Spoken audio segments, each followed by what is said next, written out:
अस्सलाम वालेकुम दोस्तों, मैं हूँ गैज़ल और आज मैं आपके लिए लाई हूँ एक सच्चा और दिल को छू लेने वाला वाकया। ये किस्सा है बलूचिस्तान का, जहाँ एक लड़की और लड़का एक दूसरे को पसंद करते थे। दोनों कहते थे कि अगर हमारी मोहब्बत सच्ची है तो हमें निकाह के पाक बंधन में बंध जाना चाहिए। और फिर उन्होंने निकाह कर लिया, एक साथ खुशी खुशी जीने लगे। लेकिन उनके माँ बाप इस रिश्ते से खुश नहीं थे।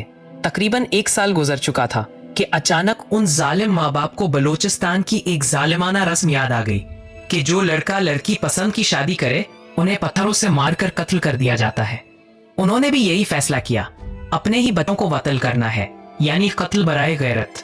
लड़की ने बस एक गुजारिश की, मुझे पत्थरों से मत मारो, मुझे गोली से मार दो। और इसकी ये आखिरी ख्वाहिश पूरी की गई। लड़की और इसके शौहर दोनों को गोलियां मारकर कत्ल कर दिया गया। और इस लड़की के आखिरी अल्फाज थे, हमने निकाह किया है, जना नहीं।